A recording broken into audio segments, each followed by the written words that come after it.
our channel. On today's video, ituturo ko naman sa inyo kung paano ko napaputi yung kilikili ko.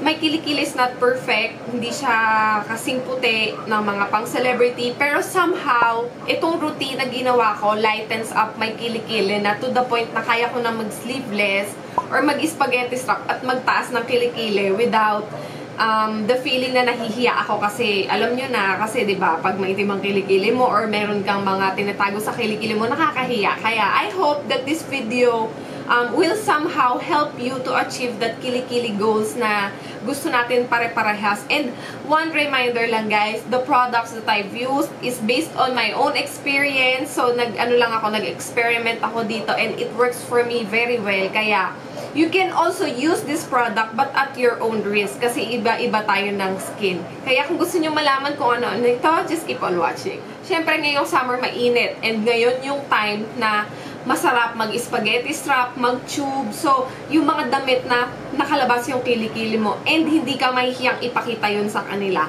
Kaya, isi-share ko sa inyo kung ano yung kilikili routine ko na ginagawa. Siyempre, kailangan mong mag-start na malinis yung kilikili mo. Ang ginagawa ko kasi guys, pagkagaling ko sa work, doon ako naliligo ng buong katawan. Para bago ako matulog, ina-apply ko yung mga products, malinis yung kilikili ko, free from any product. Dun sa mga katulad ko dyan dati, na nahihiya magtaas ng kilikili kasi kahit summer, yung kilikili ko ay parang tag-ulan season pa din dahil may mga namumuong-buong madilim na panahon o may tinatagong madilim na karaan, pwede nyo tong subukan guys. So, ngayon, hindi pa naman ako matutulog and actually ginawa ko lang talaga to para i-film. Ang gagawin ko na lang is I will cleanse my kilikili using a wet tissue.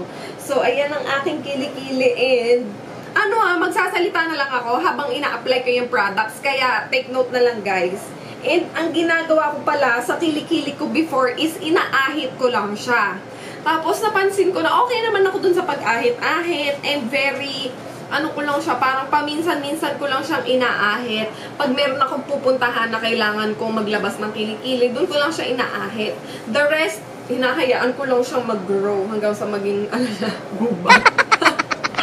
Pero nung unti-unti na nagkakaroon ng liwanag ang aking kilikili, I decided to try yung underarm waxing or yung underarm threading. Kaya lang nung time na yon hindi kayang i-wax yung buhok ko sa kilikili kasi meron siyang haba na sinusundan para kumapit daw yung wax. Ang pinangsasabon ko sa kilikili ko is iba sa pinangsasabon ko sa katawan ko kasi I have a specific product na kung alam nyo guys yung Lily's Touch na Miracle Soap, yun ang ginagamit ko sa kilikili ko kasi meron siyang pang-pa-whiten ng kilikili. Naitapon ko na yung box guys, so dito ko na lang siya inilagay sa isang plastic container and I make sure na ito lang talaga yung ginagamit ko sa kilikili ko. Kaya bago ako maligo or habang naliligo ako, pagbasa na yung katawan ko, una ko siyang ina-applyan ng sabon and ibababad ko siya until nasabon ko na yung buong katawan ko with a different soap na intended for my body skin talaga.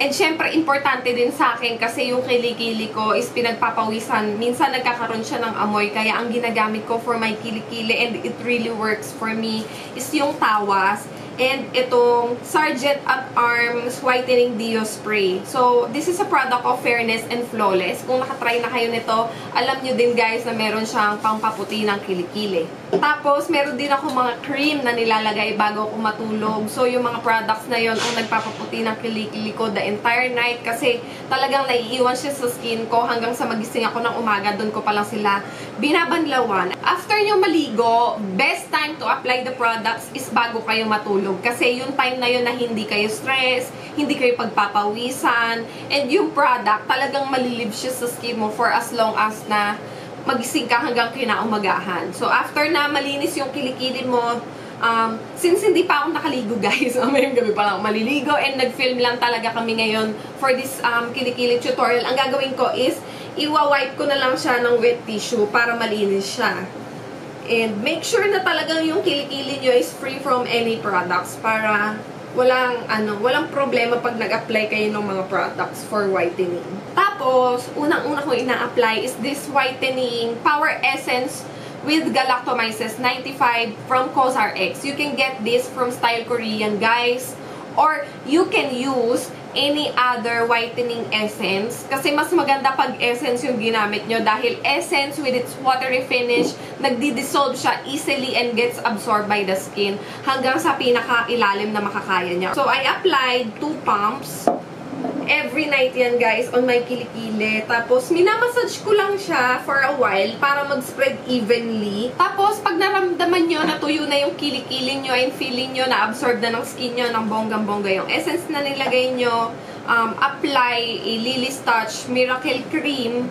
So, ito naman yung magsisilbing pampaputi ng kilikili nyo overnight. Ako, nililive ko siya for my skin overnight kasi meron din siyang moisturizer na makakapagpa-revitalize ng skin nyo. Get lang ng any spatula. So, I have this one. Tapos, konting product lang. Ganyan. Tapos, ang ginagawa ko, ini-spread ko lang siya evenly sa aking kilikili.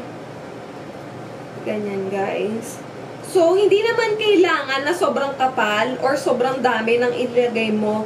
Just enough lang to cover up yung kilikili, lalo na yung may mga dark areas. After nyan, okay na ako, matutulog na ako, ganyan, papabayaan ko siya the entire night. Babalawan ko na lang siya kinaumagahan. So, pag maliligo na ako, gagamitin ko yung sabon. And after that, gagamitin ko tong Sergeant at Arms Deo Spray para prep ako the whole day. And then, ayun, I will just go back to my routine pag bago matulog. Ito, parang maging inspirasyon nyo lang or pwede nyo din sumukan. Pero just in case naman hindi mag-work, you can always have another product to try on. And syempre, pinakamalaki pa ring factor on whitening the kilikili is tawas. Kaya, most of the time, tawas yung ginagamit ko during the daytime. Pero bago ko pumasok sa work, talagang ito yung ginagamit ko, yung Sergeant at Arms. Kasi, nape-prevent niya yung skin ko or yung kilikili ko on sweating a lot, which is nagkukos ng amoy paminsan. Thank you so much guys for watching this video. Yung mga products na ginamit ko, ilalagay na lang siya sa description box and kung saan nyo siya pwedeng bilhin. If you enjoyed this video, please give me a thumbs up, comment down below, and subscribe on our channel. We also have Instagram account and Facebook account that you can follow. See you again on our next video. Bye!